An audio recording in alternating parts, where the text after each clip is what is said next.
Le président Henri Konan Bédié, homme politique qui a consacré toute sa vie à la Côte d'Ivoire, un visionnaire qui a su éviter à la Côte d'Ivoire des bains de sang. Ainsi, le coup d'État de 1999 qu'il a chassé du pouvoir n'a pu ébranler sa détermination pour le bien-être des Ivoiriens. Devant la nation rassemblée, sans détour, sans trahir les décisions du 12e congrès du PDC-IRDA, je donne des orientations fermes pour soutenir ta candidature à l'élection présidentielle prochaine.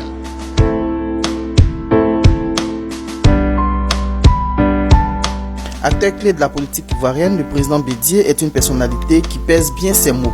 Recevant la délégation de Koumassi le vendredi 5 juin dernier, le président Bédié a abordé les problèmes de conflits intercommunautaires et l'orpaillage clandestin qui mine l'économie ivoirienne. Le phénomène de l'orpaillage en Côte d'Ivoire, puisqu'on fait venir des étrangers armés qui sont stationnés maintenant dans beaucoup de villages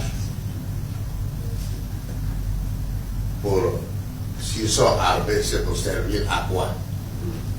En Côte d'Ivoire, des chercheurs d'or venus du Mali, du Burkina et de Guinée ont fait leur apparition dans le commerce illégal d'or dans la région de Nzikomoé en exploitant des dizaines de mines artisanales. Là, on vient d'arriver à Iré, dans le sud-ouest du pays. Ici, toute la ville tourne autour du commerce de l'or. Il suffit de marcher quelques mètres dans la brousse pour tomber sur une mine d'or illégale. Ici, les normes de sécurité sont inexistantes. Les populations, parfois des enfants, travaillent comme des forcenés.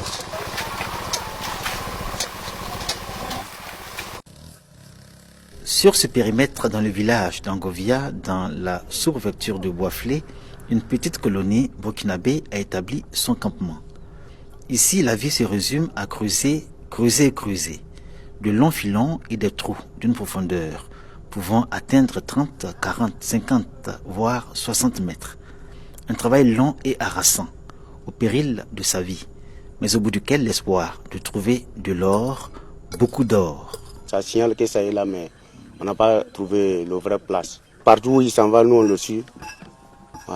Il peut aller comme ça, il peut tourner pour aller comme ça, il peut tourner pour venir derrière, mais nous on le suit.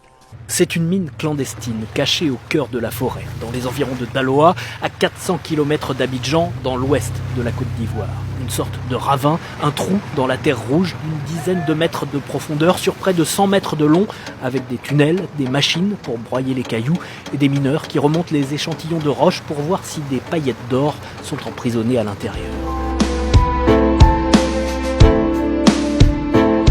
La question de l'établissement des cartes d'identité et la fraude sur l'identité étant un phénomène qui alimente les débats dans tous les foyers en Côte d'Ivoire, le président Henri Konan Bédié a tenu à attirer l'attention de la communauté nationale et internationale.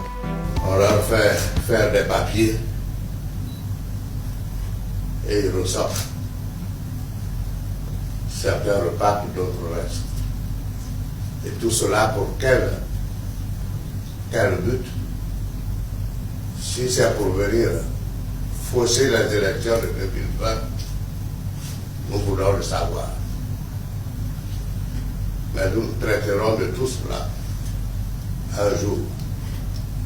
À cette déclaration, ce sont les gens de mauvaise foi qui font de la politique avec ça, politicienne. Sinon, ce que le président Bédié a dit là, c'est ce que tous les Ivoiriens pensent. Et je pense que nous devons appuyer ce que le président a dit. Il ne faut pas qu'on ait des complexes. On n'a pas de complexes à se déclarer ivoirien. Et puis ce que le président a dit, qu'est-ce qu'il y a de mauvais là-dedans? Vous pensez que les différentes tensions que nous voyons à droite, à gauche, sont nées de quoi? Essayons d'analyser un tout petit peu. Vous allez vous rendre compte que c'est la frustration des Ivoiriens qui est en train de s'exprimer. Et si à la suite de la déclaration du président, si le gouvernement ne prend pas ça au sérieux, ils auront à gérer une situation qui sera très compliquée par la suite. Je crois qu'on devait même remercier, le gouvernement devait remercier le président Bédié d'avoir soulevé ce dossier-là assez tôt. Et il les a interpellés parce que c'est un homme d'expérience, il voit venir ce que eux qui sont au pouvoir ne voient pas. Donc il les invite à prendre le taureau par les cornes. faut noter que les conflits intercommunautaires découlent généralement des conflits fonciers.